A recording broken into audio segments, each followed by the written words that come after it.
दो कोचिंगों का कंपटीशन की वजह से 18 से 12 की गई थी अचानक से, वरना 18,000 फीस वरना 18,000 थी वो। अच्छा, जो आपने मैथ्स पढ़ा ये अर्थमेटिक एडवांस को तैयार करने में टोटल कितना टाइम लग गया? तो मुझे लगा कि 8,000 ऐसे ही खर्चा हो जाते हैं, 1500 रुपये में कोई इतने अच्छा पढ़ा रहा है। वो ऐसे होंगे कि वो आधे घंटे में आपका पूरा गणित का रिवीजन करवा देंगे।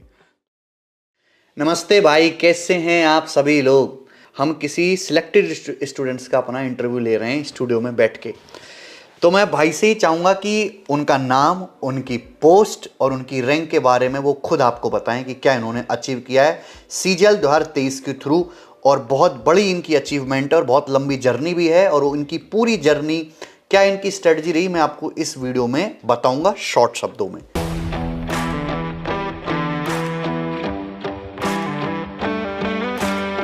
जी हेलो दोस्तों, वैसे मेरा नाम रवि कुमार है और मेरी ऑल इंडिया रैंक 136 आई है।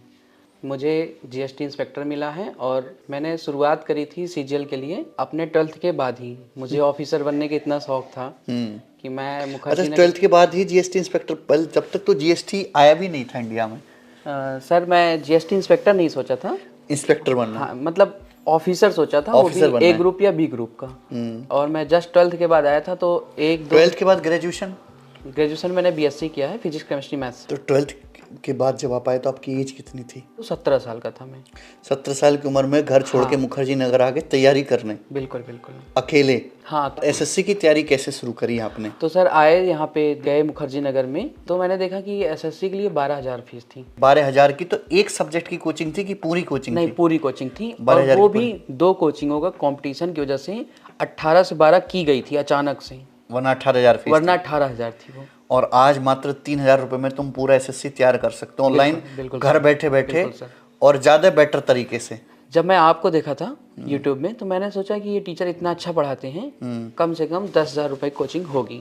तो 2019 में मुझे जब पता चला कि आपकी कोचिंग 1,599 रुपए है, तो मुझे लगा 1599 तो एकदम फ्री जैसा है ये ऑनलाइन। हाँ, क्योंकि सर यहाँ पे रहना हर महीने का 8-8 हज़ार तो ऐसे ही खर्चा हो जाते हैं दिल्ली में रहने, बहुत बेसिक नीड पूरी करने में। तो मुझे लगा कि 8,000 ऐसे ही खर्चा हो जाते हैं, 1,500 रुपये में कोई इतने अच्छा पढ़ा रहा है।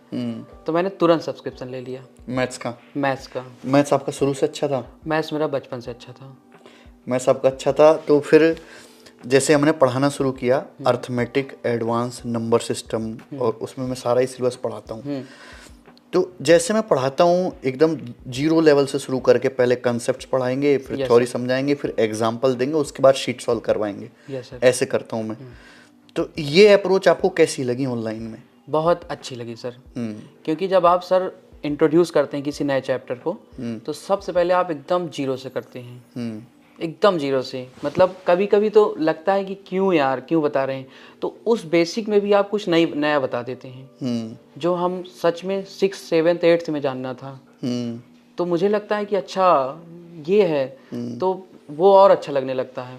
तो लगता है कि अरे सीखना है। तो आप जब बेसिक से खींचते खींचते थोड़ा थोड़ा टफ करते जाते हैं, तो आप बोलते भी हैं ना वो जहर आने वाला है अब, जहर बटेगा अब। तो आप लास्ट में जब मिसलेनियस करवाते हैं, अलग अलग एग्जाम्स के क्वेश्चन कराते हैं, आप वो कैट लेवल का भी करा देते थे, तो उसमें अच्छी बात ये होती है बड़े क्वेश्चंस करके कि आज तो मान लीजिए एसएससी में परिवर्तन हुआ है ये 30 सवाल वाला, जब 100 सवाल आते थे तो आपके स्टूडेंट ना मतलब होप नहीं खोते हैं, वो स्ट्रेंथ बनी रहती है कि मैं तो क्लास में किया हूँ, सर्कल के अंदर सर्कल काटा हूँ, बनाया हूँ।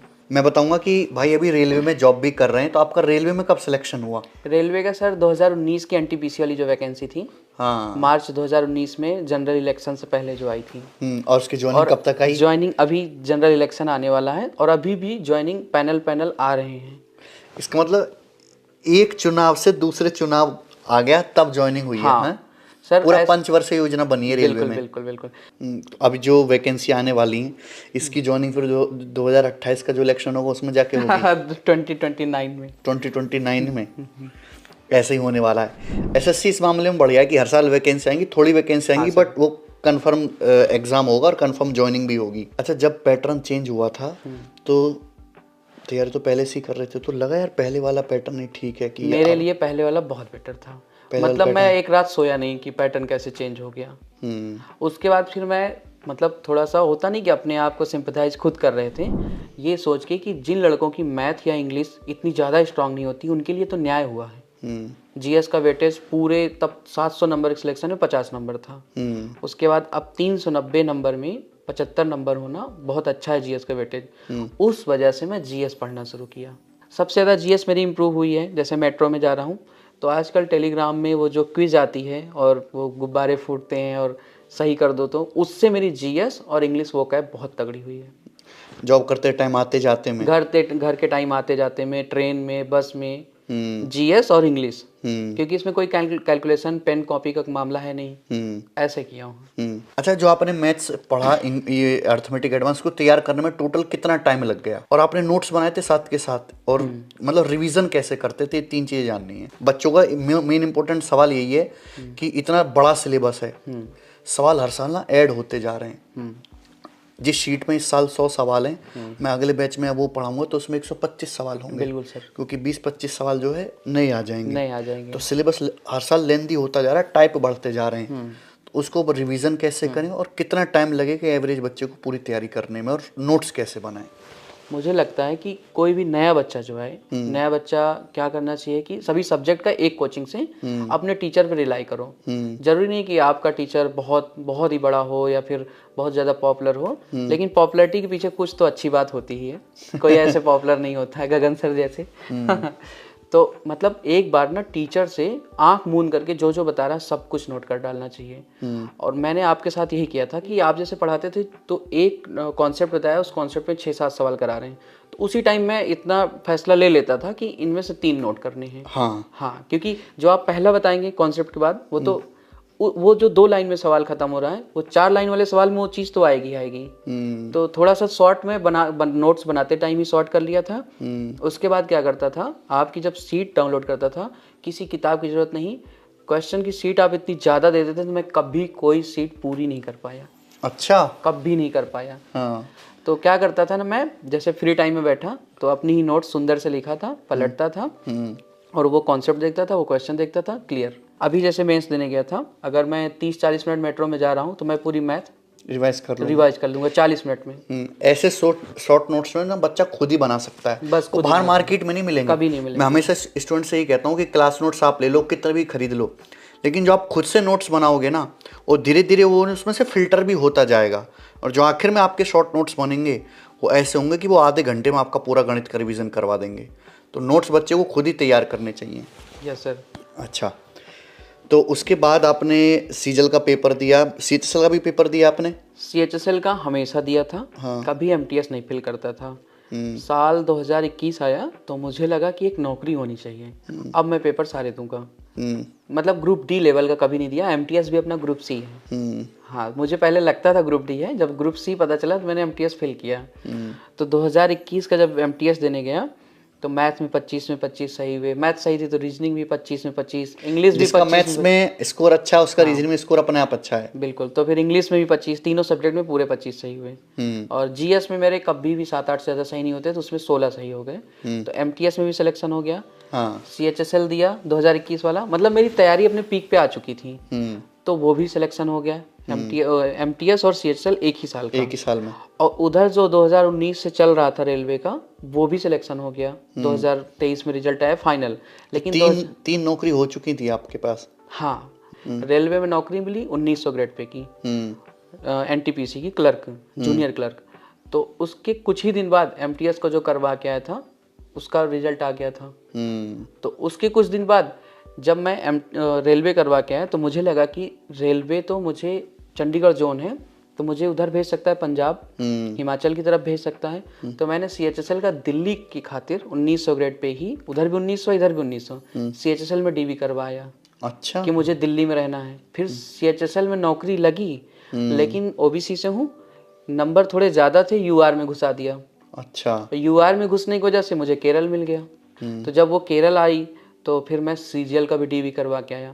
तो सीजीएल 2022 का डीवी नहीं करवाना पड़ा, वो पोस्ट प्रेफरेंस भरना था। तो मैंने सोचा पोस्टल असिस्टेंट तो नहीं भरूंगा क्योंकि वो मुझे मिल चुकी है। फिर लगा अभी रेलवे की ज्वाइनिंग नहीं मिली, सीएचएसएल केरल में है, रेलवे का जोन बहुत दूर तक है, एमटीएस छोटी हो गई, नागपुर मिली थी, करना नहीं था। तो फिर मैंने सीजीएल में भी पीए भी भर दिया। अच्छा। जो डबल एओ भी दिया था सीजीएल में। हाँ। डबल एओ में 1.8 मार्क्स से 4800 ग्रेड पे की नहीं मिली। हाँ। 1.8 मार्क्स से 427 पॉइंट समथिंग थे और 429 कट ऑफ थी। डबल एओ में इतना श्योर था क्योंकि दूसरा वाला पेपर डबल एओ का अच्छा हुआ था, लेकिन पहला पेपर गड़बड़ हो गया था पिछले साल।